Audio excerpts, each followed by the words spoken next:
या मैं शहर की जो सेवा है वो एमएलए बनकर कर सकता हूँ। हमने वहाँ एक बड़ा कांड किया है, जो वहाँ हमने गेट को लॉक लगाया है नगर परिषद के, उनकी कार्यप्रणाली से तंग। सामाजिक संस्थाओं में हर संस्था में एक दो व्यक्ति बहुत ज़्यादा अच्छे होते हैं, सिर्फ अपनी राजनीति चमकाने के लिए संस्थाओं को पैसे देना गलत है। किसी को समर्थन देंगे या अपना कोई कैंडिडेट खड़ा करेंगे? पिछले दिनों से चेयरमैन चुनाव को लेकर टोहाना में सरगर्मियां बढ़ती जा रही हैं, और जैसा कि हम लोग देख पा रहे हैं कि हर फंक्शन में कोई ना कोई कैंडिडेट जिन्होंने खुद को घोषित किया हुआ है वो जा रहे हैं उन प्रोग्राम्स के अंदर, सामाजिक संस्थाओं में भी जा रहे हैं। और हम देख रहे हैं कि दीवारों पर पोस्टर्स वगैरह, फ्लैक्स वगैरह भी लगने शुरू हो गए हैं। बहुत ही सुंदर सुंदर नारे उसके अंदर हम देखने को मिल रहे हैं और बड़ा अच्छा लग रहा है। दूसरी बात ये है कि देखिए, सामाजिक संस्थाएँ they are like NGOs, non government organization. वो समाज सेवा के कार्य करती हैं बगैर गवर्नमेंट फंडिंग के,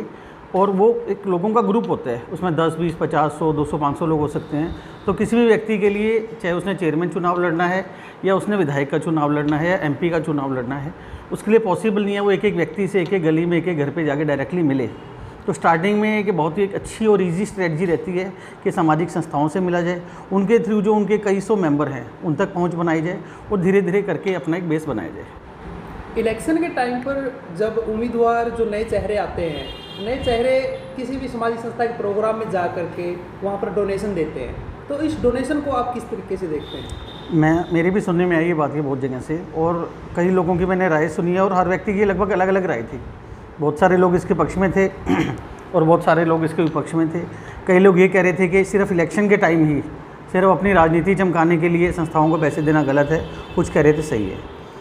अगर मैं अपनी सोच की बात करूं तो मुझे इसमें कुछ भी गलत नहीं लगता है, क्योंकि संस्थाएं जो होती हैं, सामाजिक संस्थाएं, वो शहर की, समाज की भलाई के कार्य करती हैं, और वो डिपेंडेंट ही इसी बात पर हैं कि उनके जो मेंबर्स हैं कुछ वो फंडिंग करें या जो चीफ गेस्ट आते हैं वो उनकी फाइनेंशियल हेल्प करें। किसी भी कारण से, चाहे वो चेयरमैनी का चुनाव है, विधायकी का है, MP है, किसी भी चुनाव के माध्यम से या कैसे भी करके अगर कोई भी व्यक्ति सामाजिक संस्थाओं को डोनेशन देता है तो मुझे इसमें कोई भी बुरा नहीं लगता है, ठीक ही लग रही है। तो सामाजिक संस्था से जुड़े हुए जो लोग हैं, साफ छवि के जो लोग हैं और समाज सुधारक का काम करते हैं, अगर वो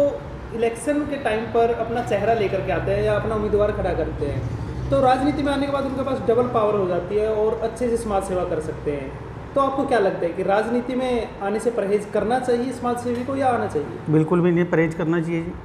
सामाजिक संस्थाओं में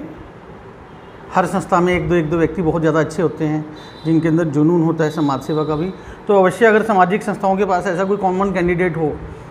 जिसे वो आगे लाकर समाज सेवा को बढ़ा सकें और राजनीति के थ्रू भी समाज के कार्य कर सकें, तो मेरे ख्याल से बहुत अच्छी ऑप्शन है, उन्हें लाना चाहिए अपना कैंडिडेट। सचिन जी, जैसे मार्केट में हम सुन रहे हैं कि सचिन जी भी इलेक्शन के लिए तैयार हैं, तो चेयरमैन का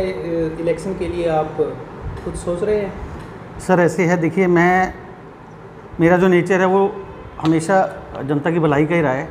क्योंकि मैं इतना स्वार्थी नहीं हूँ कि मैं सिर्फ अपना काम, अपना ऑफिस या मेरा जो भी बिजनेस है या मेरी बीवी, मेरे बच्चे, सिर्फ मेरे परिवार में उसके बारे में ही सोचूं। क्योंकि हम जिस देश में पैदा हुए हैं, जिस शहर में पैदा हुए हैं, जिस समाज में पैदा हुए हैं, उन सबके प्रति भी हमारा बहुत सारा कर्तव्य बनता है। जैसे हम कहते हैं कि देश के प्रति भी हमारा कुछ कर्तव्य है, तो उस कर्तव्य को पूरा करने के लिए या मेरे टोहाना की भलाई के लिए मुझे कुछ भी करना पड़े, उसके लिए मुझे नहीं लगता कि चेयरमैनी चुनाव कोई एक ऑप्शन हो सकती है, या मैं शहर की जो सेवा है वो MLA बनकर कर सकता हूँ या MP बन के कर सकता हूँ। मुझे ऐसा कुछ नहीं लगता है, क्योंकि सचिन गर्ग को किसी पोस्ट की ज़रूरत नहीं है समाज की सेवा करने के लिए। सचिन गर्ग को किसी चेयरमैन की कुर्सी या MLA की, MP की कुर्सी की ज़रूरत नहीं है। मेरे अंदर अकेले में इतना दम है कि मैं कहीं भी जाकर किसी भी अफसर से गलत बात पर, अगर वो कुछ गलत कर रहा है, जनता के साथ कुछ गलत कर रहा है, मेरे पास किसी भी अफसर की कोई भी शिकायत आती है, तो मेरे अंदर अकेले के अंदर इतना गट्स है कि मैं उससे जाकर भिड़ सकता हूँ और उसे मैं उसकी गलती रियलाइज़ करवा सकता हूँ। पिछले साल मैंने अकेले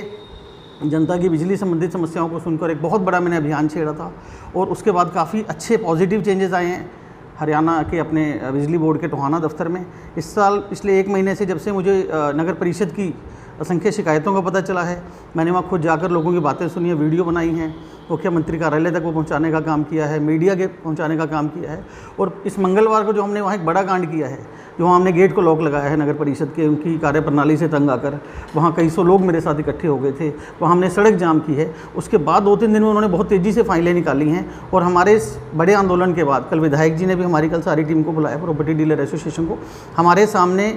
हमारे से बातें पूछी, क्या क्या समस्याएं हैं जो टोहाना लेवल पर सॉल्व नहीं हो सकती, उसके लिए डिप्टी सीएम या सीएम से बात करनी पड़ेगी। उन्होंने सारी बातें पूछी हैं। मेरी लड़ाई टोहाने की भलाई के लिए चलती रहेगी, वो चाहे कोई भी साल हो, चुनाव का साल है या नहीं है, कोई दिक्कत नहीं।